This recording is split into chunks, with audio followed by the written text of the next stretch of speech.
പ്രധാനപ്പെട്ട ഗ്രീക്ക് തത്വചിന്തയിൽ നിന്ന് തുടങ്ങുന്ന പാശ്ചാത്യ ദർശനങ്ങൾക്കകത്ത് അതോടൊപ്പം തന്നെ ഇന്ത്യൻ എന്ന് പറയുമ്പോൾ വിദ്യാഭ്യാസത്തെ സംബന്ധിച്ച് നമുക്ക് വേദിക് പീരീഡിലൊന്നും വലിയ അത്തരം ഫിലോസഫേഴ്സ് എന്ന് പറയാവുന്ന ആളുകളൊന്നുമല്ല നമുക്കറിയാം. കുറച്ചുകൂടെ ലേറ്റർ പീരീഡിലാണ് ഈ പറയുന്ന ഇന്ത്യൻ ഫിലോസഫേഴ്സ് പ്രധാനമായിട്ടും എഡ്യൂക്കേഷന്റെ മേഖലയിൽ, പ്രത്യേകിച്ച് മഹാത്മാഗാന്ധിയെ പോലുള്ള, സ്വാമി വിവേകാനന്ദ അല്ലെങ്കിൽ അരവിന്ദ ഘോഷിനെ പോലെയൊക്കെയുള്ള കുറച്ച് ആളുകളാണ് വിദ്യാഭ്യാസത്തെ കുറിച്ചുള്ള ചില കാഴ്ചപ്പാട്, രവീന്ദ്രനാഥ് ടാഗോറിനെ പോലുള്ള ആളുകളൊക്കെയാണ് പല കാഴ്ചപ്പാടുകളൊക്കെ മുന്നോട്ട് വെച്ചിട്ടുള്ളത്. അപ്പൊ അതിനുള്ള ഏറ്റവും പ്രധാനപ്പെട്ട ചില ആളുകളെ മാത്രമാണ് നമ്മൾ അതിലൂടെ സ്പർശിച്ചു പോകുന്നത്.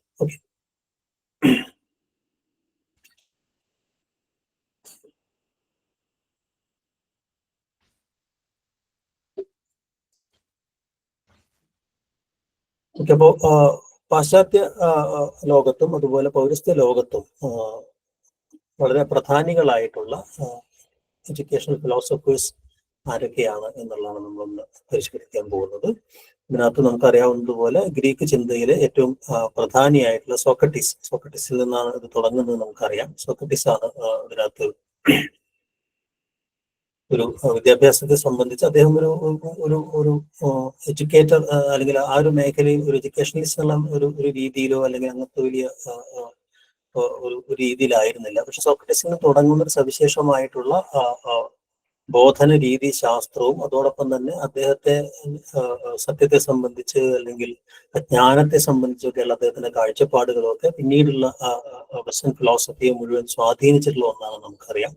എന്തായാലും ഇദ്ദേഹത്തിന്റെ ഏറ്റവും പ്രധാനപ്പെട്ട ചില പ്രധാനപ്പെട്ട ആശയങ്ങൾ എന്ന് പറഞ്ഞു വിദ്യാഭ്യാസത്തിന്റെ ഒരു ലക്ഷ്യത്തെ കുറിച്ച് അദ്ദേഹം പറയുന്ന ഒരു പ്രധാനപ്പെട്ട ഒരു കാര്യം എന്ന് പറയുന്നത് ഇൻസ്റ്റിറ്റ്യൂഷണലൈസ്ഡ് വിദ്യാഭ്യാസത്തിന് അപ്പുറമായിരുന്നു അദ്ദേഹത്തിന്റെ വിദ്യാഭ്യാസ ഇടപെടലുകൾ എന്ന് നമുക്കറിയാം. അപ്പോ അദ്ദേഹം പറയുന്ന പ്രധാനപ്പെട്ട കാര്യം എന്ന് പറയുന്നത്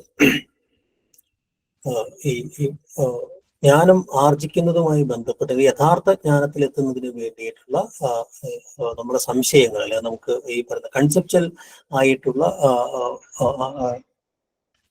ക്ലാരിറ്റി ഇല്ലായ്മകളെയൊക്കെ അല്ലെങ്കിൽ അത്തരം അജ്ഞാനത്തെയൊക്കെ തുടർച്ച് നീക്കിക്കൊണ്ട് യഥാർത്ഥ ജ്ഞാനത്തിലേക്ക് എത്തിക്കുക എന്നാണ് വിദ്യാഭ്യാസത്തിന്റെ ലക്ഷ്യം എന്നാണ് അദ്ദേഹം ഒരു വിദ്യാഭ്യാസത്തിന്റെ ലക്ഷ്യമായിട്ട് അദ്ദേഹം മുന്നോട്ട് വെച്ചത്. മറ്റൊന്ന് അദ്ദേഹത്തിന്റെ ഒരു പ്രധാനപ്പെട്ട സോക്രട്ടീസിന്റെ ഏറ്റവും പ്രധാനപ്പെട്ട ഒരു സംഭാവന എന്ന് പറയുന്നത്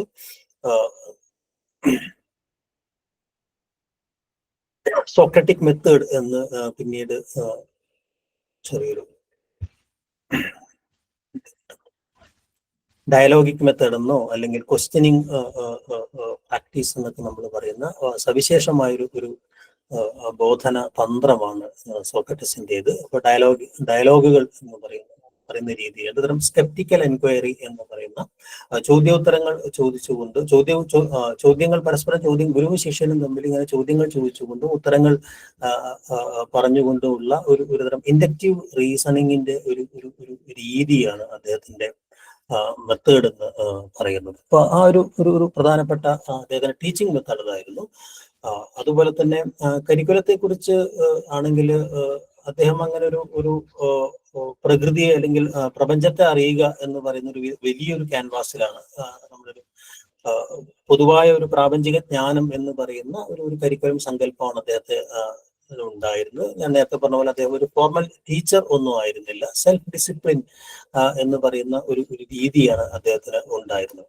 അപ്പൊ അതുകൊണ്ട് തന്നെ അവനവനെ അറിയുക അല്ലെങ്കിൽ സെൽഫ് ഡിസ്കവറി എന്ന് പറയുന്ന ഒരു കാര്യം, അതോടൊപ്പം തന്നെ ഈ ക്രിട്ടിക്കൽ എൻക്വയറി എന്നൊക്കെ പറയുന്ന പിന്നീട് നമുക്ക് സോഷ്യൽ കൺസ്ട്രക്ഷനിസം വരെ എത്തുന്ന നമ്മുടെ വിദ്യാഭ്യാസ ദർശനങ്ങളെ പൂർണ്ണമായിട്ടും സ്വാധീനിച്ചിട്ടുള്ള ഒരു പ്രധാനപ്പെട്ട ആശയമാണ് ക്രിട്ടിക്കൽ തിങ്കിങ് എന്ന് പറയുന്ന ഒരു കാര്യം. അതുകൊണ്ട് തന്നെ ഈ മെമ്മറൈസേഷൻ എന്ന് പറയുന്നത് കേവലം ഈ ഓർമ്മ എന്ന് പറയുന്നതല്ല വിദ്യാഭ്യാസത്തിന് വേണ്ടത് എന്ന് ആദ്യമായിട്ട് പറഞ്ഞു വെച്ച ഒരാളാണ്. അതോടൊപ്പം തന്നെ ഒരു ക്ലാസ് റൂം ട്രാൻസാക്ഷനെ സംബന്ധിച്ച വളരെ അഡ്വാൻസ്ഡ് ആയിട്ടുള്ള ഡയലോഗിക് ഇന്ററാക്ഷൻ എന്ന് പറയുന്ന, അതായത് അധ്യാപകരിന് ചോദ്യങ്ങൾ ചോദിക്കുക അല്ലെങ്കിൽ ചോദ്യങ്ങൾ ചോദിക്കുകയും അതിന് ഉത്തരം പറയാൻ ശ്രമിക്കുകയും ചെയ്തുകൊണ്ട് അങ്ങനെ എപ്പോഴും ക്രിട്ടിക്കൽ തിങ്കിങ്ങിനെ സ്റ്റിമുലേറ്റ് ചെയ്യുക എന്ന് പറയുന്ന വിമർശനാത്മക ചിന്തയെ എപ്പോഴും ഇങ്ങനെ പ്രചോദിപ്പിക്കുന്ന സെൽഫ് റിഫ്ലക്റ്റീവായ രീതിയിൽ അവനവന്റെ മനസ്സിനകത്ത് തന്നെ ഈ ജ്ഞാനത്തിന്റെ പ്രതിഫലനം ഉണ്ടാവുക എന്ന തരത്തിലുള്ള ഒരുതരം ഒരു അധ്യാപന രീതിയാണ് അദ്ദേഹം മുന്നോട്ട് വെച്ചത് എന്നതാണ്. ഒരുതരം റാഷണൽ എൻക്വയറിക്കാണ് അദ്ദേഹം പ്രാധാന്യം നൽകിയത് എന്ന് പറയുന്നതാണ്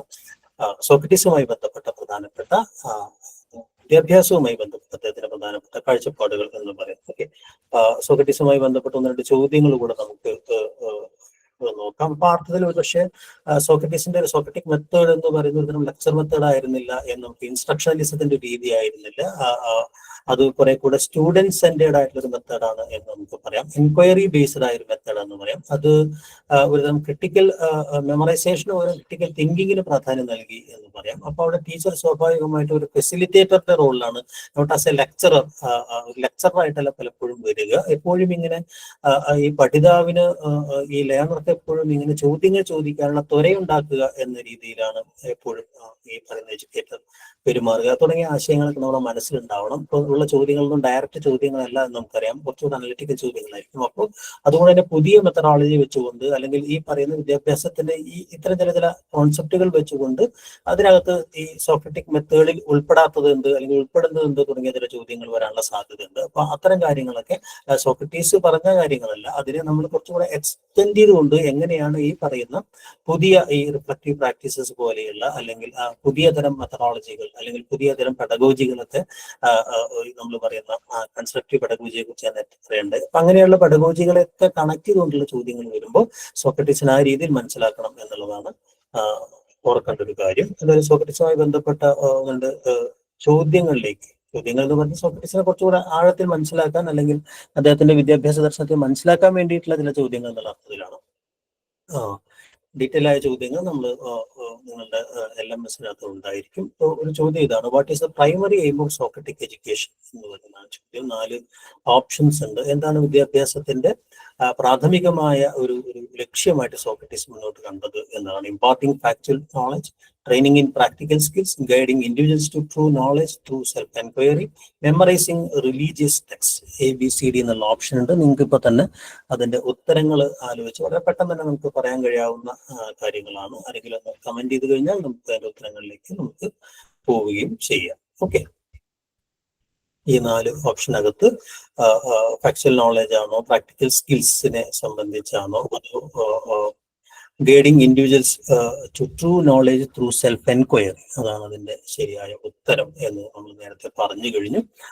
എന്തായാലും അത് സോക്രട്ടിക് എഡ്യൂക്കേഷന്റെ ഒരു പ്രധാനപ്പെട്ട ഫോക്കസ് അത് തന്നെയായിരുന്നു. ഒരു തരം സെൽഫ് എൻക്വയറി എന്ന് പറയുന്ന ഒരു രീതിയിലാണ് അദ്ദേഹത്തിന്റെ വിദ്യാഭ്യാസ സങ്കല്പങ്ങളൊക്കെയും ഉള്ളത് ഞാൻ നേരത്തെ പറയുകയുണ്ടായി.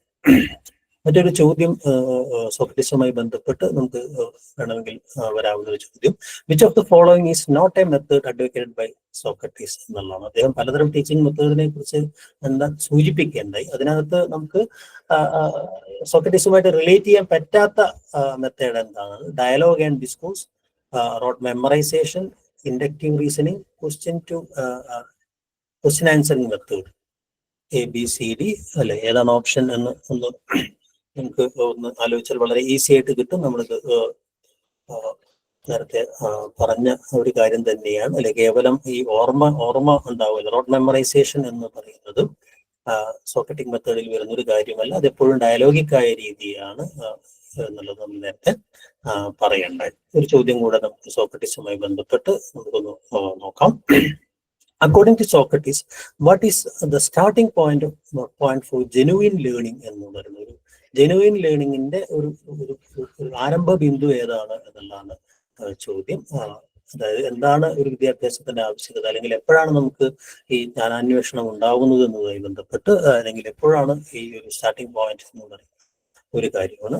ABCD 4 ഓപ്ഷനകത്തായി accepting one's ignorance, reading textbook, following teachers' orders, memorising facts. വളരെ ഡയറക്റ്റ് ആയ ചോദ്യമാണ്. ഉത്തരം നമുക്ക് വളരെ പെട്ടെന്ന് തന്നെ കിട്ടാവുന്ന ഒരു കാര്യമാണ്. A ആണ് ഓപ്ഷൻ എന്ന് പറയുന്നത്. ആക്സെപ്റ്റിംഗ് വൺസ് ഇഗ്നറൻസ് എന്ന് പറയുന്നതാണ് കുറെ ശരിയായ ഇതിനകത്തുള്ള ഉത്തരം എന്ന് പറയുന്നത്. അപ്പൊ സോക്രട്ടീസിനെ കുറിച്ച് നമ്മൾ പ്രധാനമായിട്ടും മനസ്സിലാക്കുന്ന സോക്രട്ടിക് മെത്തേഡിനെ കുറിച്ചിട്ടാണ്. ഡയലോഗിക് മെത്തേഡ് എന്ന് പറയുന്നത്, അതോടൊപ്പം തന്നെ എന്താണ് വിദ്യാഭ്യാസം എന്ന് പറയുന്നത് അദ്ദേഹത്തിന്റെ പ്രധാനപ്പെട്ട ഒരു കാഴ്ചപ്പാട്. ക്രിട്ടിക്കൽ തിങ്കിങ്ങിനെ എങ്ങനെയാണ് അദ്ദേഹം ചെയ്തത്. ഏറ്റവും പ്രധാനമായിട്ട് അദ്ദേഹത്തിന്റെ ടീച്ചിങ് മെത്തഡോളജി തന്നെയാണ് നമുക്കറിയാവുന്ന പോലെ ഏറ്റവും പ്രധാനപ്പെട്ട ഡയലോഗിക് മെത്തേഡ് തന്നെയാണ് അദ്ദേഹവുമായി ബന്ധപ്പെട്ട് നമ്മൾ എപ്പോഴും ഓർക്കേണ്ട ഒരു കാര്യം എന്ന് പറഞ്ഞു. അദ്ദേഹത്തിന്റെ ശിഷ്യനായ പ്ലാറ്റോ നമ്മൾ ധാരാളം പഠിച്ചു കഴിഞ്ഞിട്ടുള്ളതാണ്. ഇവിടെ നമ്മൾ പാശ്ചാത്യ സാഹിത്യ ദർശനവുമായി ബന്ധപ്പെടുത്തിയിട്ട് നമ്മൾ വളരെ വിശദമായിട്ട് ഈ കോഴ്സിനകത്ത് അല്ലെങ്കിൽ ഈ പരീക്ഷയിൽ തന്നെ നമ്മൾ വേറൊരു ഏരിയയിൽ വരുന്ന ഒരാളാണ്. അദ്ദേഹം വിദ്യാഭ്യാസവുമായി ബന്ധപ്പെട്ട് പറയുന്ന ഒരു ഘട്ടം തൊട്ട് തന്നെ വലിയ അക്കാഡമികളൊക്കെ രൂപം കൊള്ളുന്ന ചരിത്രമുണ്ട് എന്ന് നമുക്കറിയാം. അപ്പോൾ പ്ലാറ്റോ ഈ പറയുന്ന വിദ്യാഭ്യാസവുമായി ബന്ധപ്പെട്ട് അദ്ദേഹം പറഞ്ഞ പ്രധാനപ്പെട്ട ആശയങ്ങൾ എന്തൊക്കെയാണ് എന്നുള്ളതാണ്.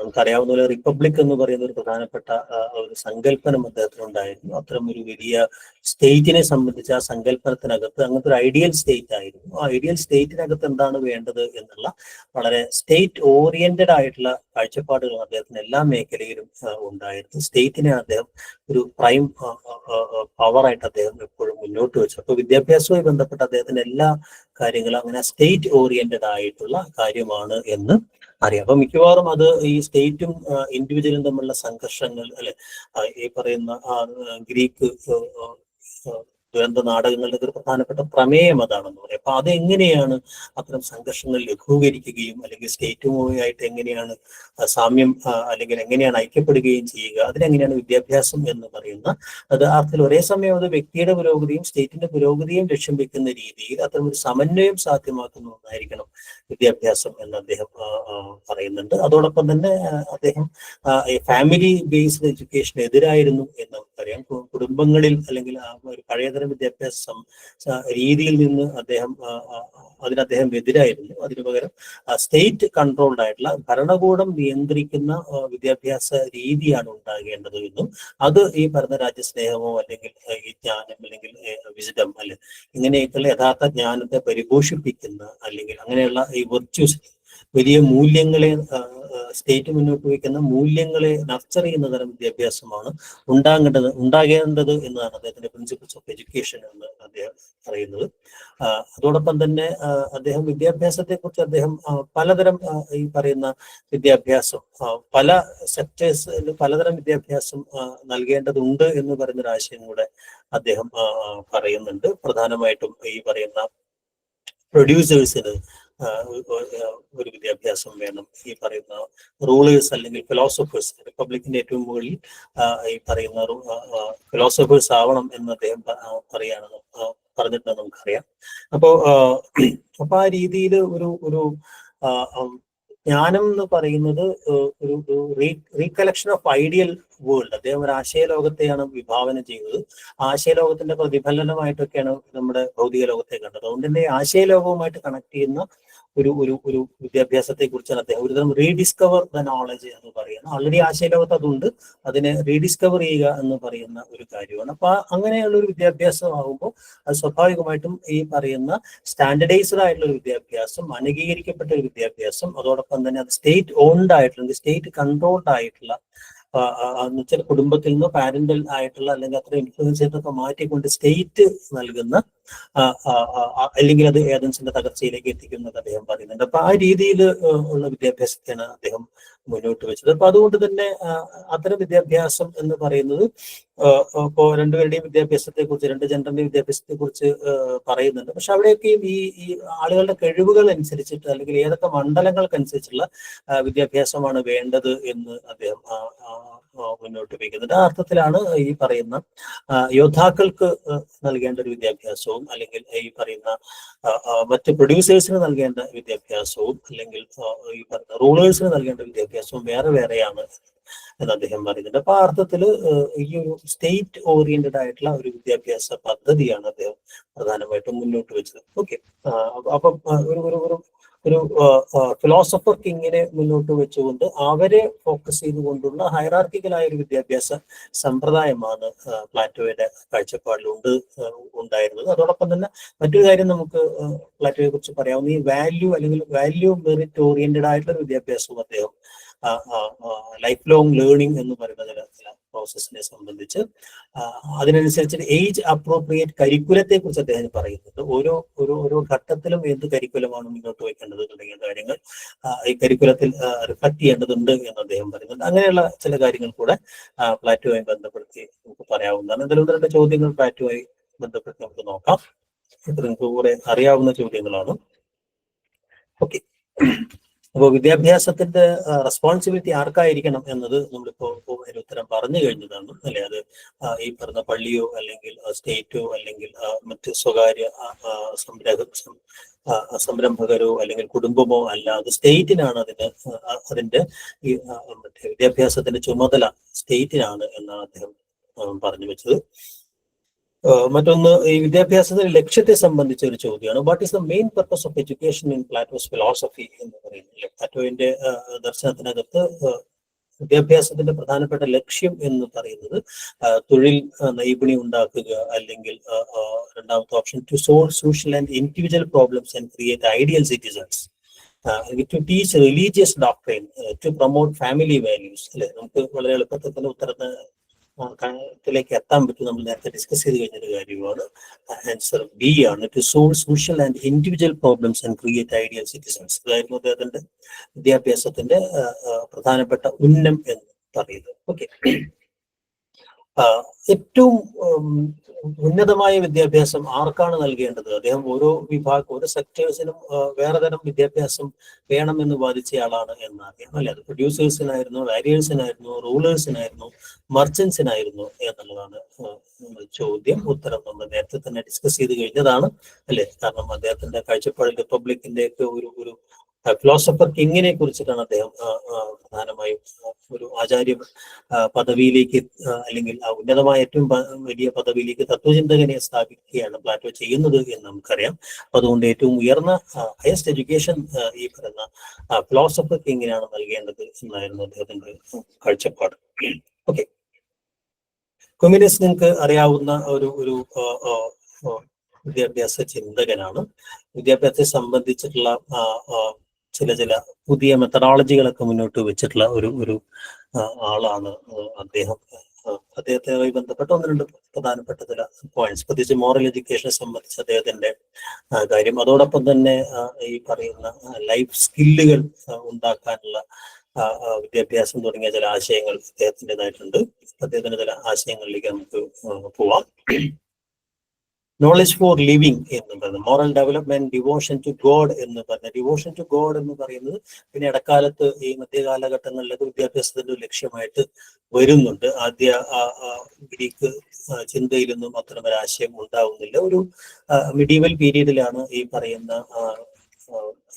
ദൈവവുമായിട്ട്, അല്ലെങ്കിൽ നമ്മൾ പറയുന്ന ദൈവശാസ്ത്രം, തിയോളജി എന്നൊക്കെ പറയുന്ന സംഗതികൾ ഒരു ജ്ഞാനശാസ്ത്രത്തിനകത്ത് പ്രബലമാവുന്ന ഒരു ഘട്ടമൊക്കെ കഥയാണ് എന്ന് പറയാം. അപ്പൊ അതുകൊണ്ട് തന്നെ ഓരോ മനുഷ്യനും ഒരു സക്സസ്ഫുൾ ലിവിങ്ങിന്, അയാൾക്ക് ഒരു വിജയകരമായ ഒരു ജീവിതം സാധ്യമാക്കുന്നതിന് ആവശ്യമായ ഒരു വിദ്യാഭ്യാസം, ആ വിജയകരമായ ജീവിതം എന്നൊരു മോറൽ ഡെവലപ്മെന്റ് എന്ന് പറയുന്നു, ഡിവോഷൻ ടു ഗോഡ് എന്ന് പറയുന്ന ചില കാര്യങ്ങൾക്കുള്ള അതിനകത്ത് കൂട്ടിച്ചേർക്കുന്നുള്ളൂ. പ്രധാനമായിട്ടും അങ്ങനെ ഒരു നല്ല ജീവിതോപാധി ഉണ്ടായിട്ട് നല്ല ഒരു ജീവിതം സാധ്യമാക്കുന്ന ഒന്നായിരിക്കണം ഒന്നിനെയാണ് വിദ്യാഭ്യാസം ലക്ഷ്യമാക്കേണ്ടത്. ആദ്യം പറഞ്ഞു വെച്ച ഒരാൾ കൂടിയാണ് അദ്ദേഹം. ഇൻഡക്റ്റീവ് ടീച്ചിങ് ആണ്, അതായത് നമുക്കറിയാവുന്നതുപോലെ ഉദാഹരണങ്ങളിലൂടെ ഈ പറയുന്ന നിയമങ്ങളിലേക്ക് എത്തിച്ചേരുന്ന ഒരുതരം ഇൻഡക്റ്റീവ് റീസണിങ്ങിന്റെ അല്ലെങ്കിൽ ടീച്ചിങ്ങിന്റെ ഒരു മെത്തഡോളജിയാണ് അദ്ദേഹം മുന്നോട്ട് വെക്കുന്നത്. ചൈൽഡ് സെന്റേർഡ് ആയിട്ടുള്ള നാച്ചുറലിസത്തിന്റെ ഒരു എലമെന്റ് അദ്ദേഹത്തിൽ കാണാൻ, ചൈൽഡ് സെന്റേർഡ് ആയ വിദ്യാഭ്യാസം, അതോടൊപ്പം തന്നെ ഈ പ്രാക്ടിക്കൽ ലേണിംഗ് എന്ന് പറയുന്ന പ്രായോഗിക പരിശീലനത്തിലൂടെ കാര്യങ്ങൾ നേടുക, അല്ലാതെ ഈ റോട്ട് ലേണിംഗ് എന്ന് പറയുന്നത് അല്ലെങ്കിൽ വലിയ കോർപ്പറൽ ആയിട്ടുള്ള അല്ലെങ്കിൽ പണിഷ്മെന്റുകൾ അല്ലെങ്കിൽ അത്തരം ഒരു പോസ്റ്റ് സ്കൂൾ എൻവയോൺമെന്റ്, അതിനൊക്കെ അദ്ദേഹം എതിരായിരുന്നു. അതിന് പകരം ഈ ചൈൽഡ് സെന്റേർഡ് ആയിട്ടതും വളരെ ഈ പ്രായോഗിക പരിശീലനങ്ങളിലൂടെയൊക്കെ നേടുന്ന വിദ്യാഭ്യാസത്തെ അദ്ദേഹം ഫോക്കസ് ചെയ്യുന്നു. അതോടൊപ്പം തന്നെ ഒരു ലൈഫ് ലോങ് എഡ്യൂക്കേഷൻ സിസ്റ്റത്തെ കുറിച്ച് അദ്ദേഹം പറയുമ്പോൾ അത് സ്ട്രക്ചേർഡ് ആയിരിക്കണം എന്ന് പറയുന്ന ഒരു കാര്യം അദ്ദേഹം പറയുന്നുണ്ട്. ഓരോ ഘട്ടത്തിൽ ഇങ്ങനെ ഒരു സ്ട്രക്ചേർഡ് ആയിട്ടുള്ള ഒരു വിദ്യാഭ്യാസ ഘടനയെ കുറിച്ച് അദ്ദേഹം പറഞ്ഞത്. അതായത് ഇൻഫാൻസി തൊട്ടിട്ട് അഡൽട്ട്ഹുഡ് വരെയുള്ള പല ഘട്ടങ്ങളിലൂടെ കടന്നു പോകുന്ന, പല സ്റ്റേജുകളിലൂടെ കടന്നു പോകേണ്ട ഒരു തരം സ്കൂളിങ്ങിനെ കുറിച്ചൊക്കെയുള്ള ആശയം മുന്നോട്ട് വയ്ക്കുന്നത് അദ്ദേഹമാണ്. മറ്റൊന്ന്, അദ്ദേഹത്തിന്റെ പ്രധാനപ്പെട്ട ഒരു ആശയം എന്ന് പറയുന്നത് മദർ ടങ്, നമ്മുടെ മാതൃഭാഷയിലൂടെയുള്ള വിദ്യാഭ്യാസം എന്ന് പറയുന്ന ഒരു കാര്യം അദ്ദേഹം പ്രധാനമായിട്ടും പറയുന്നത്. മാതൃഭാഷയിൽ നിന്നാണ് തുടങ്ങേണ്ടത്. പ്രത്യേകിച്ച് ആ ഒരു കാലഘട്ടമൊക്കെ നമ്മൾ ഈ പറയുന്ന ലാറ്റിൻ അടക്കമുള്ള ഭാഷകൾക്ക് വലിയ പ്രാമുഖ്യം ഉണ്ടായിരുന്ന ഒരു കാലഘട്ടത്തിന്റെ തുടർച്ചയിലാണ്. അപ്പോൾ പക്ഷെ അദ്ദേഹം മാതൃഭാഷയിൽ നിന്നാണ് വിദ്യാഭ്യാസം തുടങ്ങേണ്ടത് എന്ന് പറയുന്ന ഈ നാച്ചുറൽ ഓർഡർ എന്ന് പറയുന്നത് അതൊരു ഒരു കുട്ടിയുടെ കഴിവുകൾ കണ്ടെത്തി ആ കഴിവുകളെ വികസിപ്പിക്കുന്ന രീതിയിൽ നാച്ചുറൽ ഓർഡറിലൂടെയാണ് learning should follow the natural order എന്ന് പറയുന്ന ഒരു കാര്യം അദ്ദേഹം പറയുന്നുണ്ട്. അതോടൊപ്പം തന്നെ ഈ അധ്യാപകർ ഉപയോഗിക്കേണ്ട ഭാഷയെ സംബന്ധിച്ച് ഈ ഒരു ബോധന മാധ്യമത്തെ സംബന്ധിച്ച് മാത്രമല്ല എങ്ങനെയാണ് ഈ ക്ലാസ് റൂം എൻഗേജ് ചെയ്യേണ്ടത്, ഉദാഹരണങ്ങൾ എങ്ങനെയൊക്കെയാണ് പറയേണ്ടത്, എങ്ങനെയാണ് ഒരു എൻഗേജിങ് ആയ ഒരു എൻവയോൺമെന്റ് ക്ലാസ്സിൽ ഉണ്ടാക്കേണ്ടത്, അങ്ങനെയുള്ള കുറെ ആശയങ്ങൾ അദ്ദേഹം ഈ ക്ലാസ് റൂം പ്രാക്ടീസിനെ സംബന്ധിച്ച് ടീച്ചിങ്ങിനെ സംബന്ധിച്ച് അദ്ദേഹം പറയുന്നുണ്ട്. ഓക്കെ, പിന്നെ ഒരു 4 ടൈപ്പ് ഓഫ് സ്കൂളുകളെ അദ്ദേഹം ഞാൻ നേരത്തെ പറഞ്ഞ സ്റ്റേജുമായി ബന്ധപ്പെട്ട് അദ്ദേഹം 4 ടൈപ്പ് ഓഫ് സ്കൂൾസിനെ കുറിച്ചുകൂടെ അദ്ദേഹം പറയുന്നത്. Childhood, infancy, childhood, adolescence and adulthood എന്ന രീതിയിൽ ഓരോ ഏജ് ഗ്രൂപ്പിലുമായിട്ട് വിദ്യാഭ്യാസത്തിന്റെ പല പല ഘട്ടങ്ങളെ കുറിച്ചും അദ്ദേഹം ഓരോ ഘട്ടത്തിലും സ്പെസിഫിക് ആയ ചില എഡ്യൂക്കേഷണൽ ഗോൾസ് ഉണ്ട്, വളരെ ബേസിക് ആയ ചില സ്കില്ലുകൾ ആദ്യഘട്ടത്തിൽ അങ്ങനെ പടിപടിയായി ഉയരുന്ന ഇപ്പോഴത്തെ വിദ്യാഭ്യാസത്തിന്റെ ഒരു ആശയം എന്ന് പറയുന്നതും അദ്ദേഹം മുന്നോട്ട് വെച്ചിട്ടുള്ള ഒരു കാര്യമാണ്. ഓക്കെ, അതാണ് അദ്ദേഹവുമായി ബന്ധപ്പെട്ടുള്ള പ്രധാനപ്പെട്ട ആശയങ്ങൾ. എന്തായാലും ഈ ഒരു ഹോളിസ്റ്റിക് എഡ്യൂക്കേഷൻ എന്ന് പറയുന്ന ചൈൽഡ് സെന്റേർഡ് ആയ ഒരു education, life long education, structured education, practical ആയിട്ടുള്ള അല്ലെങ്കിൽ മോറൽ ആൻഡ് റിലീജിയസ് എഡ്യൂക്കേഷൻ, ഇങ്ങനെയുള്ള ആശയങ്ങളും അതോടൊപ്പം തന്നെ അദ്ദേഹത്തെ കുറിച്ച് ഉള്ള ഒരു പ്രധാനപ്പെട്ട സെയിങ് എന്ന് പറയുന്നത് ഫാദർ ഓഫ് മോഡേൺ എഡ്യൂക്കേഷൻ എന്നുള്ളതാണ്. ഹ്യൂമനിയസ് തന്നെയാണ് നമ്മൾ ആധുനിക വിദ്യാഭ്യാസത്തിന്റെ പിതാവ് എന്ന് പറയുന്നത്. കാരണം അദ്ദേഹമാണ് ഈ പല സ്റ്റേജുകളിലൂടെ വികസിക്കുന്ന വിദ്യാഭ്യാസം എന്ന് പറയുന്ന ഒരു ആശയം, ഈ മോഡേൺ പ്രോഗ്രസീവ് എഡ്യൂക്കേഷൻ എന്ന് പറയുന്ന ഒരു ആശയം മുന്നോട്ട് വയ്ക്കുന്ന അദ്ദേഹമാണ്. ആ അർത്ഥത്തിലാണ് അദ്ദേഹത്തെ അതൊരു ചോദ്യം വരാനുള്ള ഒരു സാധ്യതയുണ്ട്. അതുപോലെ തന്നെ യൂണിവേഴ്സൽ ആൻഡ് സിസ്റ്റമാറ്റിക് വിദ്യാഭ്യാസത്തിന്റെ സാർവത്രികതയെ സംബന്ധിച്ച്, സാർവകാലികതയെ സംബന്ധിച്ചൊക്കെ അദ്ദേഹം പറയുന്ന ആക്സസബിലിറ്റിയൊക്കെ സംബന്ധിച്ച് ഉള്ള ആശയങ്ങൾ പറഞ്ഞ ആളുകൂടിയാണ് അദ്ദേഹം. പിന്നെ ഈ പറയുന്ന യൂണിവേഴ്സൽ നോളജ് എന്ന് പറയുന്ന ഒരു സങ്കല്പന, പാൻസോഫിസം എന്ന് പറയുന്ന ഒരു കോൺസെപ്റ്റ് അദ്ദേഹം, പാൻസോഫിസം, അതായത് പാൻ വേൾഡ് ആയിട്ടുള്ള യൂണിവേഴ്സൽ നോളജ് എന്ന് പറയുന്ന ഒരു ആശയം അദ്ദേഹം ഒരു സർവ്വലൗകിക വിദ്യാഭ്യാസം എന്ന് പറയുന്ന ഒരാശയം ആദ്യമായിട്ട് മുന്നോട്ട് വെച്ചത്. അതോടൊപ്പം തന്നെ ഇന്ദ്രിയ സംവേദനപരമായിട്ടുള്ള അല്ലെങ്കിൽ ഇന്ദ്രിയ ക്ഷമതയിൽ ഊന്നിയ വിദ്യാഭ്യാസം തുടങ്ങിയ സെൻസറി ഓർഗാൻസുമായി ബന്ധപ്പെട്ടിട്ടുള്ള ഒരു ലേണിങ്ങിനെ സംബന്ധിച്ച ആശയം അദ്ദേഹം മുന്നോട്ട് വെച്ചിട്ടുണ്ട്. എന്തായാലും അദ്ദേഹവുമായി ബന്ധപ്പെട്ടുകൊണ്ട് ചോദ്യങ്ങളിലേക്ക് വരാം.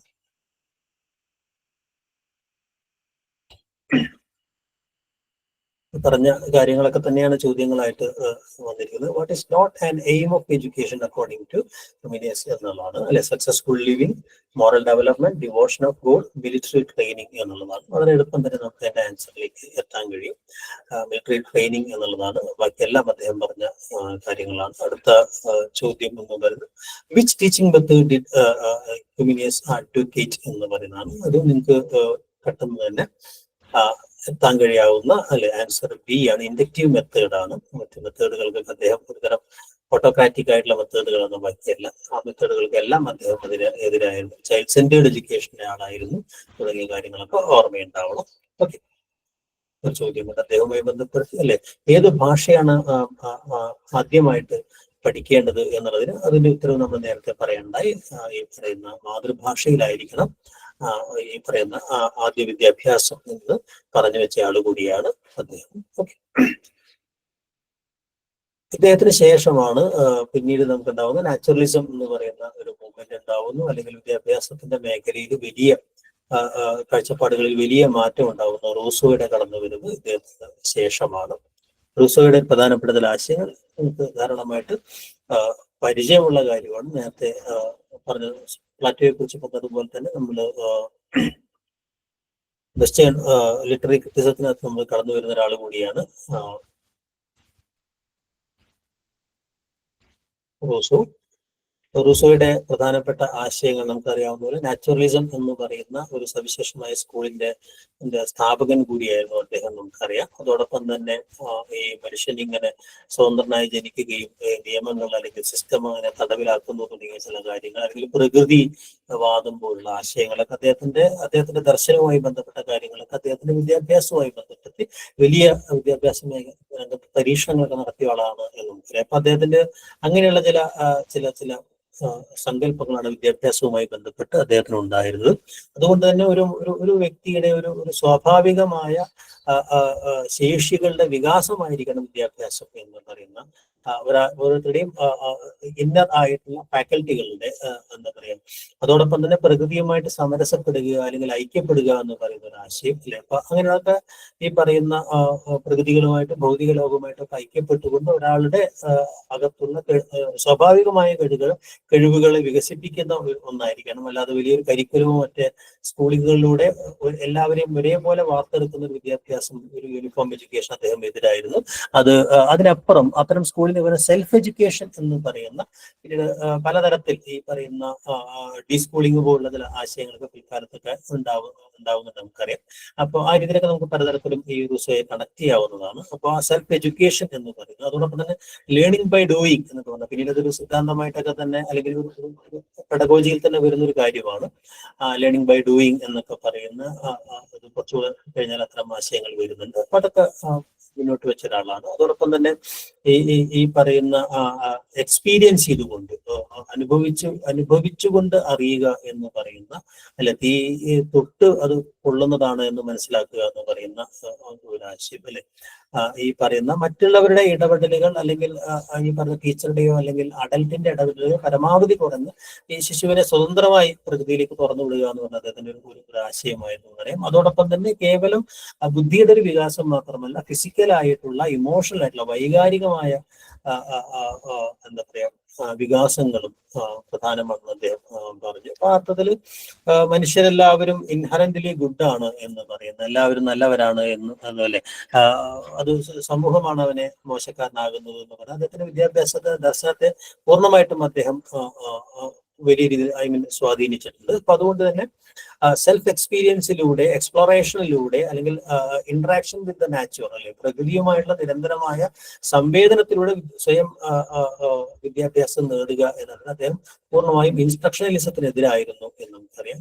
അത്തരം ഒരു വിദ്യാഭ്യാസ രീതിക്ക് അദ്ദേഹം എതിരായിരുന്നു. അതുകൊണ്ട് ടീച്ചറുടെ അവരുടെ റോൾ എന്ന് പറഞ്ഞാൽ വളരെ മിനിമമാണ്. ടീച്ചർ ആസ് എ ഗൈഡ് എന്ന് പറയുന്നത്, അപ്പൊ ഈ പറഞ്ഞ അതോറിറ്റി ആയിട്ട് അല്ലെങ്കിൽ ഗൈഡ് ആയിട്ടാണ് ടീച്ചർ അവിടെ എപ്പോഴും ഈ പറയുന്ന ഫെസിലിറ്റേറ്റർ ആയിട്ട് പലതരം ലേണിംഗ് ത്രൂ ആക്ടിവിറ്റീസ് എന്നാണ് നമ്മൾ നേരത്തെ പറഞ്ഞത്. അപ്പൊ പലതരം പ്രവൃത്തികൾ ചെയ്യുന്നതിന് അതിനാവശ്യമായ ഫെസിലിറ്റേറ്റർ ആയിട്ട് അല്ലെങ്കിൽ ഒരു കളിക്കൂട്ടുകാരനായിട്ട് മാറുന്ന ഒരു റിയൽ വേൾഡ് എൻഗേജ്മെന്റിൽ ഈ പറയുന്ന കുട്ടിയെ പ്രേരിപ്പിക്കുന്ന അല്ലെങ്കിൽ കുട്ടിയെ മുന്നോട്ട് കൊണ്ടുപോകുന്ന ഒരാളായിട്ടാണ് ടീച്ചർ അദ്ദേഹം വിഭാവനം ചെയ്തത്. അതോടൊപ്പം തന്നെ വൈകാരികമായ വിദ്യാഭ്യാസം എന്ന് പറയുന്ന ഒന്നിനെ പ്രാധാന്യം നൽകിയ ഒരാളായിരുന്നു. സാമൂഹ്യ വിദ്യാഭ്യാസത്തിനും വൈകാരിക വിദ്യാഭ്യാസത്തിന് അദ്ദേഹം വലിയ അത് ഇന്റലക്ച്വൽ ദൈക്ഷണികമായ വിദ്യാഭ്യാസത്തോളം തന്നെ ഈ പറയുന്ന ഇമോഷണൽ ആൻഡ് സോഷ്യൽ എഡ്യൂക്കേഷൻ എന്ന് പറഞ്ഞ വളരെ പ്രധാനമാണെന്ന് അദ്ദേഹം പറഞ്ഞിരുന്നു. അതുകൊണ്ട് തന്നെ കരിക്കുലം എന്ന് പറഞ്ഞാൽ സ്വാഭാവികമായും വളരെ ഫ്ലെക്സിബിളായ ഒരു കരിക്കുലം, ഒരു കുട്ടിയുടെ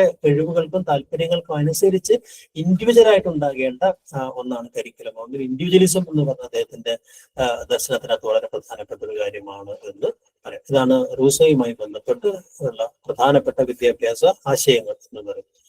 ഇതിന്റെ ചോദ്യങ്ങൾ കൂടെ നമുക്ക് നോക്കാം.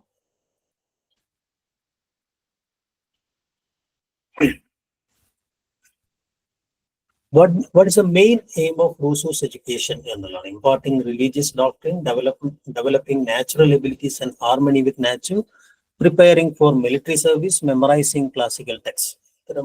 പ്ലെയിൻ ആണ്, നമുക്ക് അറിയാവുന്ന പോലെ ആൻസർ ഓപ്ഷൻ ബി ആണ് ആൻസർ എന്ന് പറയുന്നത്.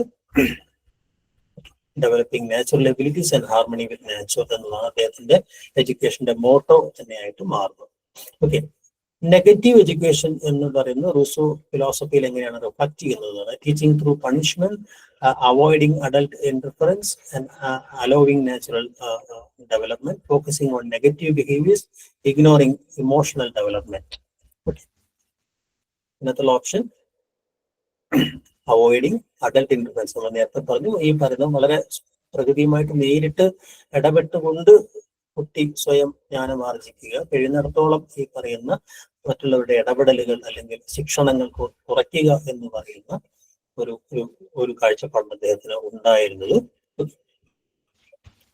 എങ്ങനെയാണ് how should children learn according to Rousseau എന്നുള്ളത്. എങ്ങനെയാണ് കുട്ടി പഠിച്ചെടുക്കുന്നത് അല്ലെങ്കിൽ പഠിച്ചെടുക്കേണ്ടത് എന്നത് ഉത്തരം നമുക്ക് അറിയാവുന്ന കാര്യമാണ്. Through self experience and exploration എന്നുള്ളതാണ് ആൻസർ എന്ന് നമുക്കറിയാം. ഓക്കെ, അപ്പൊ അത് പലപ്പോഴും ആളുകളുടെ പേരൊക്കെ ഒന്ന് മാറ്റിക്കൊണ്ടൊക്കെ ഈ ചോദ്യങ്ങൾ വരുമ്പോഴാണ് എപ്പോഴും കൺഫ്യൂഷൻ ഉണ്ടാവുക.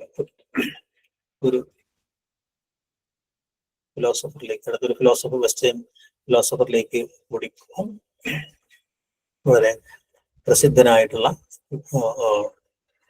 ഫിലോസഫർ ദാർശനികനാണ്. പെസ്ലോസി എന്നോ പെസ്ലോച്ചി എന്നോ പെസ്ലോസ് എന്നോ അങ്ങനെ പലതരത്തിൽ അത് പ്രൊണൗൺസ് ചെയ്യാറുണ്ട്. പല പുസ്തകങ്ങളും പലതരത്തിൽ വരാറുണ്ട്. ഏത് തരത്തിലായാലും എഴുതുമ്പോൾ വ്യത്യാസമൊന്നും ഉണ്ടാവുന്നില്ല. എന്തായാലും പെസ്ലോസി എന്ന് ഞാൻ സൗകര്യത്തിന് വേണ്ടി പറയുന്നു. അദ്ദേഹത്തിന്റെ വിദ്യാഭ്യാസ ദർശനങ്ങളിലേക്ക് പോവാം. ഹോളിസ്റ്റിക് എഡ്യൂക്കേഷൻ എന്ന് പറയുന്ന ഒരു ആശയം അദ്ദേഹം മുന്നോട്ട് വെച്ച ആളാണ് എന്ന് നമുക്കറിയാം. അതോടൊപ്പം തന്നെ ഈ ശാരീരികമായ വിദ്യാഭ്യാസം അല്ലെങ്കിൽ അതിന്റെ ശരീരത്തെ ഒരുക്കുക എന്ന് പറയുന്നത് വളരെ പ്രധാനമാണ് എന്ന് പറഞ്ഞ ഒരു ഫിസിക്കൽ എഡ്യൂക്കേഷനുമായി ബന്ധപ്പെട്ട ആശയവും മുന്നോട്ട് വയ്ക്കുന്നത് ഹോളിസ്റ്റിക് എഡ്യൂക്കേഷനൊക്കെ ഭാഗമായിട്ട് മുന്നോട്ട് വയ്ക്കുന്ന ഒരാളാണ് പെസ്ലോസി. അദ്ദേഹത്തിന്റെ ചില ആശയങ്ങളിലേക്ക് പോവാം. ഓക്കെ, എന്തൊക്കെയാണ് പഠിക്കേണ്ടത് എന്നതിനെ സംബന്ധിച്ച് അദ്ദേഹം ചില വിഷയങ്ങളെ അദ്ദേഹം വേറെ വേറെയായിട്ട് നിർദ്ദേശിക്കുന്നുണ്ട്. അദ്ദേഹം റൂസോയുടെ ഒരു സ്വാധീനം അദ്ദേഹത്തിലുണ്ടായിരുന്നു.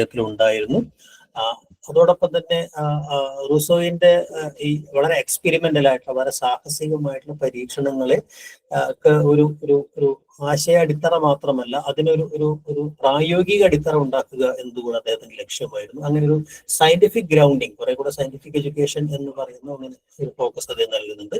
അതുകൊണ്ട് റൂസോയുടെ ആശയങ്ങൾക്ക് സയന്റിഫിക് ഗ്രൗണ്ടിങ് കൊടുക്കുക എന്നാണ് പ്രധാനമായിട്ട് അദ്ദേഹം ചെയ്തത്. ഇപ്പോൾ റൂസോ പറഞ്ഞതുപോലെ ഓരോ കുട്ടിക്കും ഒരു ഇന്നൈറ്റ് പൊട്ടൻഷ്യൽ ഉണ്ട്, അവനൊരു ആന്തരികമായിട്ടുള്ള ഒരു ഒരു ഒരു ഒരു പൊട്ടൻഷ്യൽ ഉണ്ട് അല്ലെങ്കിൽ കഴിവുണ്ട് എന്നും അതുകൊണ്ട് തന്നെ ആ പൊട്ടൻഷ്യലിനെയാണ് എപ്പോഴും എഡ്യൂക്കേറ്റർ നർച്ചർ ചെയ്യേണ്ടത് എന്നാണ്. എപ്പോഴും അതിനാവശ്യമായ, അത് വികസിക്കുന്നതിനാവശ്യമായ സപ്പോർട്ടീവ് എൻവയോൺമെന്റ് ഉണ്ടാക്കുകയാണ് വിദ്യാഭ്യാസത്തിൽ വേണ്ടത് എന്നുള്ളതാണ് ഏറ്റവും പ്രധാനപ്പെട്ട ഒരു കാര്യം. അതുകൊണ്ട് തന്നെ ഫ്രം നോൺ ടു അൺനോൺ അല്ലെങ്കിൽ ഫ്രം ഈസി ടു കോംപ്ലക്സ് എന്ന രീതിയിൽ കുട്ടിക്ക് ഈ പറയുന്ന ഏറ്റവും ഈസിയായ സബ്ജക്റ്റുകളിൽ തുടങ്ങി കുറെ കൂടെ കോംപ്ലക്സ് സബ്ജക്റ്റുകളിലേക്ക് എത്തുന്ന ഒരുതരം പ്രോഗ്രഷന്റെ സ്വഭാവത്തിലുള്ള എഡ്യൂക്കേഷനാണ് ഉണ്ടാകേണ്ടത് എന്നാണ് അദ്ദേഹം പറയുന്നത്. അതോടൊപ്പം തന്നെ ടീച്ചറുടെ റോളിനെ സംബന്ധിച്ച് റൂസോയൊക്കെ പറഞ്ഞതുപോലെ തന്നെ ഒരു സെൽഫ് ലേണിങ്ങിനെ ഫെസിലിറ്റേറ്റ് ചെയ്യുക എന്ന് പറയുന്ന ഒരു കാര്യം തന്നെയാണ് അദ്ദേഹം പറഞ്ഞത്. പിന്നെ അദ്ദേഹത്തിന്റെ ഇതിനകത്ത് ഒരു ചോദ്യമായിട്ട് വരാൻ സാധ്യതയുള്ള ഒരു കാര്യം എന്ന് പറയുന്നത് ഫിസിക്കൽ എഡ്യൂക്കേഷനും അതുപോലെ ആർട്ട് എഡ്യൂക്കേഷനും ഈ പറയുന്ന മറ്റ് ഡിസിപ്ലിൻ ബേസ്ഡായ എഡ്യൂക്കേഷനോളം തന്നെ പ്രധാനമാണ് ആർട്ട് എഡ്യൂക്കേഷനും അതുപോലെ ഫിസിക്കൽ എഡ്യൂക്കേഷനും എന്ന് പറഞ്ഞതും. ഒരാളുടെ കോംപ്രിഹെൻസീവ് ആയിട്ടുള്ള ഒരു ഡെവലപ്മെന്റിന് അല്ലെങ്കിൽ ആ ഒരു സമഗ്രമായ ഒരു വ്യക്തിത്വ വികസനത്തിന് അത്തരം കാര്യങ്ങൾ കൂടെ ഉണ്ടാകേണ്ടതുണ്ട് എന്ന് പറയുന്നതാണ്. Harmonious development of head, heart and hands എന്ന് പറയുന്ന intellectual, moral and physical growth ആണ് വിദ്യാഭ്യാസത്തിന്റെ ലക്ഷ്യം എന്ന് വിദ്യാഭ്യാസത്തിന്റെ ലക്ഷ്യം മുന്നോട്ട് വെച്ചതും അദ്ദേഹമാണ്. പ്രധാനമായിട്ടും അദ്ദേഹവുമായി ബന്ധപ്പെടുത്തിയുള്ള ആശയങ്ങളൊക്കെ പറഞ്ഞു കഴിഞ്ഞു ഞാൻ വിചാരിക്കുന്നു. ഓക്കെ, സെൻസറി ബേസ്ഡ് ആയ എഡ്യൂക്കേഷനെ കുറിച്ച് പറഞ്ഞു. ഹോളിസ്റ്റിക് എഡ്യൂക്കേഷൻ എന്ന് പറയുന്നൊരു ഓർമ്മയുണ്ടാവണം. എന്തായാലും അദ്ദേഹവുമായി ബന്ധപ്പെട്ടുള്ള ചോദ്യങ്ങളിലേക്ക് വരാം. What did Pestalozzi believe about how children learn best? എങ്ങനെയാണ് ഏറ്റവും നന്നായിട്ട് ലേൺ ചെയ്യുന്നത് എന്ന് അദ്ദേഹം വിചാരിച്ചിരുന്നത് എങ്ങനെയാണ് എന്നുള്ളതാണ്. മെമ്മറൈസേഷൻ ആണോ, activity and real experience, by strict discipline, by repetition, ആവർത്തനമോ അല്ലെങ്കിൽ ഈ പറഞ്ഞ സ്മരണയോ അല്ലെങ്കിൽ ഭയങ്കര ശിക്ഷണമോ അല്ല, മറിച്ച് ത്രൂ ആക്ടിവിറ്റി ആൻഡ് റിയൽ എക്സ്പീരിയൻസിലൂടെയാണ് വിദ്യാർത്ഥി ഏറ്റവും നന്നായി പഠിക്കുക എന്നതായിരുന്നു അദ്ദേഹത്തിന്റെ അഭിപ്രായം എന്ന് പറഞ്ഞത്. റോൾ ഓഫ് ദ ടീച്ചർ നമ്മൾ നേരത്തെ പറഞ്ഞു കഴിഞ്ഞൊരു കാര്യമാണ് അല്ലെ. അതിന്റെ ഓപ്ഷൻ സി ആണ്. ഫെസിലിറ്റേറ്റർ ഓഫ് സെൽഫ് ലേണിംഗ് എന്നുള്ള ഒരു റോളാണ് ടീച്ചർക്ക് അദ്ദേഹം കൽപ്പിച്ച് നൽകിയത് നമുക്കറിയാം. അദ്ദേഹത്തിന്റെ വിദ്യാഭ്യാസത്തിനകത്ത് which area did Pestalozzi not emphasize in education എന്ന് എന്നതാണ് ചോദ്യം. Physical development, emotional growth, memorization of facts and social skills. അല്ലെ, ഉത്തരം വളരെ ഡയറക്റ്റ് ആണ്, വളരെ സ്ട്രെയിറ്റ് ആണ്. മെമ്മറൈസേഷൻ ഓഫ് ഫാക്ട്സ് എന്നതാണ് അദ്ദേഹത്തിന്റെ വിദ്യാഭ്യാസത്തിന്റെ ത്തിനകത്ത് അദ്ദേഹം തീരെ പ്രാധാന്യം കൽപ്പിക്കാത്ത ഒരു കാര്യമായിട്ട് പിന്നീട് കുറേ കാലം കഴിയുമ്പോൾ പല വിദ്യാഭ്യാസ ദാർശനികന്മാരും ആ ഒരു ഈ പറയുന്ന മെമ്മറൈസേഷൻ എന്ന് പറയുന്നത്, സ്ട്രെങ്തനിങ് മെമ്മറി എന്ന് പറയുന്നത് വിദ്യാഭ്യാസത്തിന്റെ ഒരു പ്രധാനപ്പെട്ട കാര്യം തന്നെയാണ് തുടങ്ങിയ ആശയങ്ങളൊക്കെ പിൽക്കാലത്ത് ഉണ്ടാവുന്നത് എന്നത് വേറൊരു കാര്യം. എന്തായാലും ക്രിസ്മസിയുമായി ബന്ധപ്പെട്ട ചില പ്രധാനപ്പെട്ട കാര്യങ്ങൾക്കകത്ത് നമ്മൾ ഈ ആർട്ട് ആൻഡ് ഫിസിക്കൽ എഡ്യൂക്കേഷനെ കുറിച്ച്, അതോടൊപ്പം തന്നെ ഒരു റുസോയുടെ ആശയങ്ങൾക്ക് ഒരു സയന്റിഫിക് ഗ്രൗണ്ട് ഉണ്ടാക്കാൻ ശ്രമിച്ച ഒരാളെന്ന രീതിയിലാണ് ഒരു വിദ്യാഭ്യാസ ദാർശനികൻ എന്ന രീതിയിൽ അദ്ദേഹത്തിന്റെ പ്രസക്തി എന്ന് പറയുന്നത്. മറ്റൊരു പ്രാക്ടീഷണർ കൂടിയായ ഒരു ഒരു ഒരു ഒരു ഫിലോസഫറാണ് നമുക്കറിയാം, റോബൻ.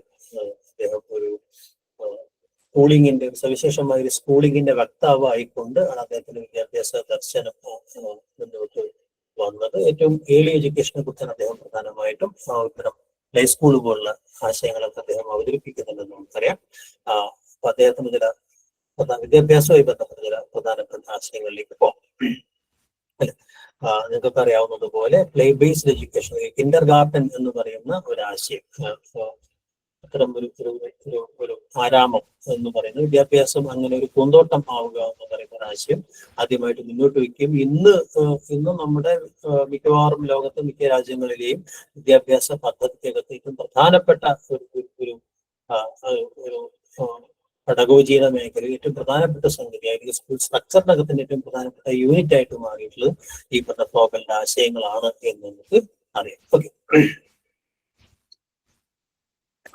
അപ്പോൾ എഡ്യൂക്കേഷൻ എന്ന് പറയുന്നത് അദ്ദേഹത്തെ സംബന്ധിച്ചിടത്തോളം ഒരാളുടെ വ്യത്യസ്തമായിട്ടുള്ള ഒരു കുട്ടിയുടെ വ്യത്യസ്തമായ കഴിവുകളുടെ വികാസമായിട്ട്, അതോടൊപ്പം തന്നെ ആ രീതിയിൽ ഒരു വ്യക്തി സ്വയം വികസിക്കുകയും അവൻ സ്റ്റേറ്റുമായിട്ട് അല്ലെങ്കിൽ നാച്ചുറുമായിട്ട്, പ്രകൃതിയുമായിട്ടും അതുപോലെ സൊസൈറ്റിയുമായിട്ട് കണക്ട് ചെയ്യുക എന്ന് പറയുന്ന ഒരു കാര്യമാണ് അദ്ദേഹം പറയുന്നത്. അതോടൊപ്പം തന്നെ ക്രിയേറ്റീവ് എഡ്യൂക്കേഷൻ എന്ന് പറയുന്നത് ഒരാളുടെ സർഗാത്മകതയെ പലതരം കളികളിലൂടെയോ അല്ലെങ്കിൽ പലതരം നിർമ്മിതികളൊക്കെ ചെയ്തുകൊണ്ടൊക്കെയുള്ള ഒരാളുടെ സർഗാത്മകതയെ വികസിപ്പിക്കുക എന്നൊരു വിദ്യാഭ്യാസത്തിന്റെ പ്രധാനപ്പെട്ട ലക്ഷ്യമാകണമെന്ന് പ്രോബ്ലം സോൾവിങ് എന്ന് പറയുന്നത് മറ്റൊരു അദ്ദേഹം ഒരു പ്രധാനപ്പെട്ട കീ പോയിന്റ് ആയിട്ട് പറഞ്ഞത് പ്രോബ്ലം സോൾവിങ് എന്ന് പറയുന്ന ഒരു പ്രധാനപ്പെട്ട ഒരു കാര്യമാണ്. അപ്പൊ അതുകൊണ്ട് അതിന്റെ വിദ്യാഭ്യാസത്തിന്റെ ഒരു പ്രിൻസിപ്പിൾസാണ് അദ്ദേഹം ഈ സെൽഫ് ആക്ടിവിറ്റിക്ക് വലിയ പ്രാധാന്യം നൽകി, കളികൾക്ക് പ്രാധാന്യം നൽകി, അതോടൊപ്പം തന്നെ സാമൂഹ്യ പങ്കാളിത്തം, എല്ലാവരും ചേർന്ന് കളിച്ചുകൊണ്ട് പഠിക്കുക തുടങ്ങിയ നമ്മൾ പിന്നീട് എഡ്യൂക്കേഷനകത്ത് നമ്മൾ ഒരു പ്രധാനപ്പെട്ട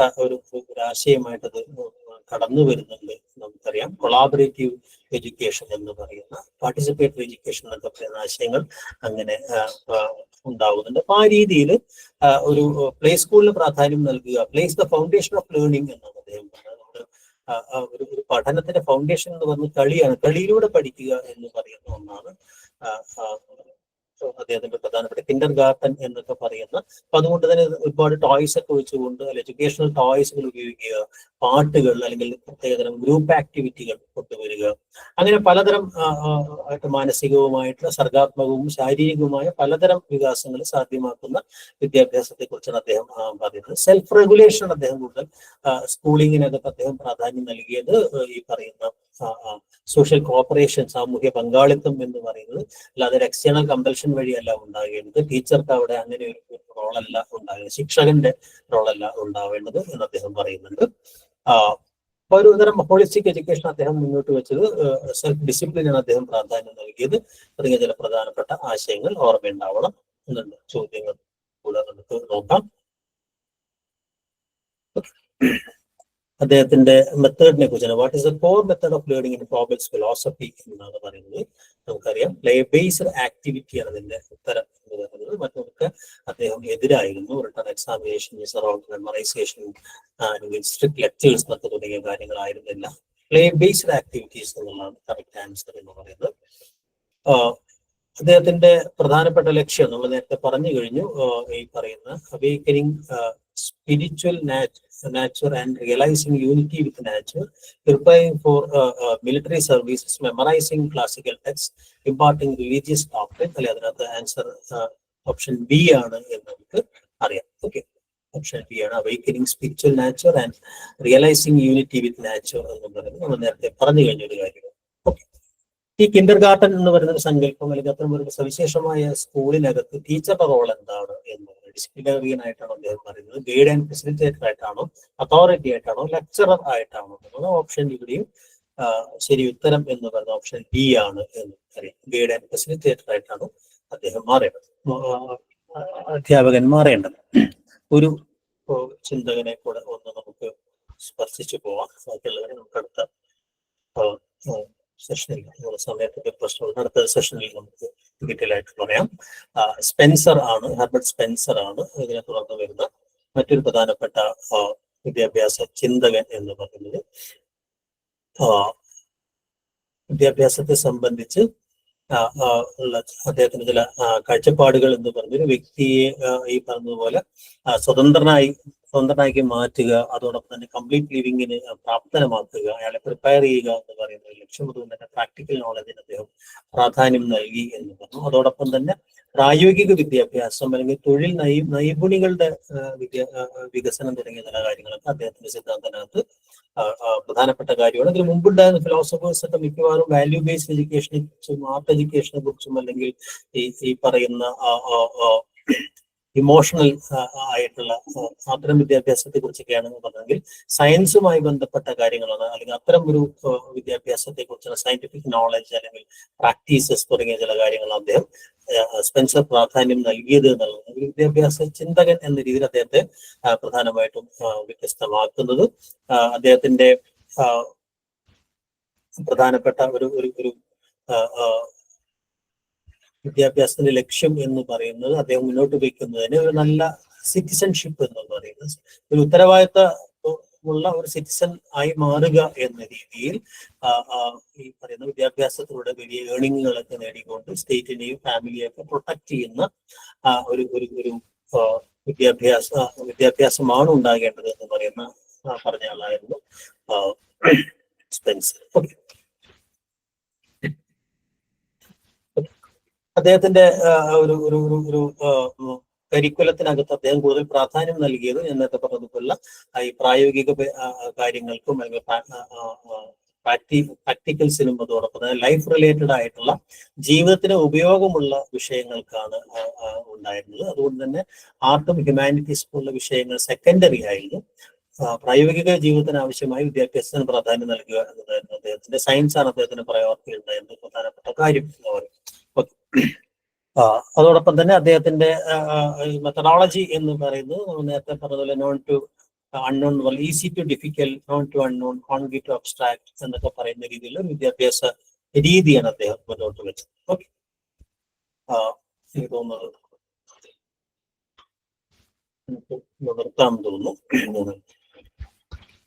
ഒരു 5ഓളം ഫിലോസഫേഴ്സ് പാശ്ചാത്യ ലോകത്ത് പ്രധാനമായിട്ട് ഇനിയുമുണ്ട്. അതോടൊപ്പം തന്നെ ഇന്ത്യയിൽ നിന്നുള്ള ഒരു 4-5 ഫിലോസഫേഴ്സിന്റെ ബേസിക്കൽ ചോദ്യങ്ങളും ഉണ്ടാവാറുണ്ട്. ആ ഒരു ഏരിയ നമുക്ക് തൊട്ടടുത്ത ഒരു സെഷനിൽ ഇത് കണ്ടിന്യൂ ചെയ്യാം. എന്തായാലും ഇതിന്റെ ഒരു ഡീറ്റെയിൽ നോട്ട് ഓരോരുത്തരെയും ബയോ നോട്ട് അടക്കമുള്ള കാര്യങ്ങൾ നിങ്ങൾക്ക് വൈകാതെ അതിനകത്ത് കിട്ടും. അതോടൊപ്പം തന്നെ ഇന്നത്തെ 4 പ്രധാനപ്പെട്ട നിങ്ങളുടെ സിലബസിനകത്തുള്ള 4 യൂണിറ്റുകളുടെ മെറ്റീരിയൽസും അതുമായി ബന്ധപ്പെട്ട എക്സാമിനേഷൻസും അതിനകത്ത് ലോഡ് ചെയ്യാം. നമുക്കിതിന്റെ തുടർച്ചയിൽ നമുക്ക്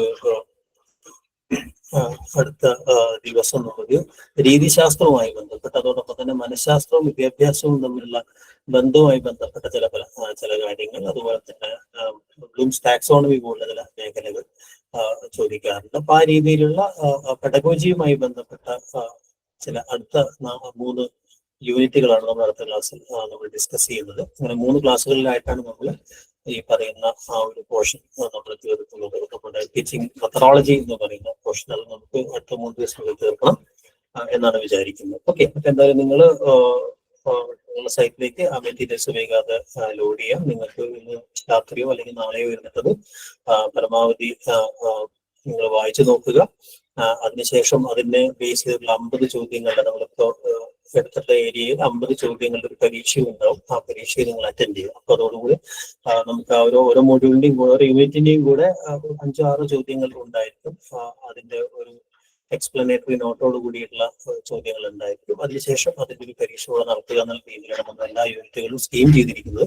കുറച്ചധികം സമയം എടുത്തിട്ട് വേണ്ടി വരും. കുറച്ച് ഡീറ്റെയിൽ ആയിട്ടാണ് ആ ഏരിയയൊക്കെ നമ്മളൊന്ന് ടച്ച് ചെയ്യാൻ ഉദ്ദേശിക്കുന്നത്. സമയം കുറവാണെങ്കിൽ കൂടി പരമാവധി ചോദ്യങ്ങൾ ആൻസർ ചെയ്യുന്ന രീതിയാണ്. വളരെ ഡീറ്റെയിൽ ആയ നോട്ടുകൾ വായിക്കുന്നതിന് പകരം കുറേ ക്വസ്റ്റ്യൻ ഓറിയന്റഡ് ആയിട്ട്, അതുപോലെ തന്നെ പോയിന്റ്സ് ഓറിയന്റഡ് ആയിട്ട് നമ്മൾ പഠിക്കുക എന്നുള്ള രീതിയിലാണ് ഈ കോഴ്സ് സ്കീം ചെയ്തിരിക്കുന്നത്. അപ്പൊ അതുകൊണ്ട് നിങ്ങൾ പെട്ടെന്നൊന്ന് ഓടിച്ചു നോക്കിയാൽ തന്നെ പോയിന്റ്സ് കിട്ടുന്ന രീതിയിലാണ് മെറ്റീരിയൽസ് മുഴുവൻ നമ്മൾ അതിനകത്ത് ഡിസൈൻ ചെയ്യുന്നത്. അതിൽ ചെറിയ കാലതാമസം കൂടെ ഉള്ളത് കൊണ്ടാണ് മെറ്റീരിയൽസ് ലോഡ് ചെയ്യാൻ സമയം എടുക്കുന്നത്. എന്തായാലും നിങ്ങൾ കോഴ്സിനകത്ത് ആ രീതിയിൽ തന്നെ സ്റ്റിക്ക് ഓൺ ചെയ്യുക. നിങ്ങൾക്ക് എന്തെങ്കിലും ചോദിക്കാമെങ്കിൽ ചോദിക്കാം.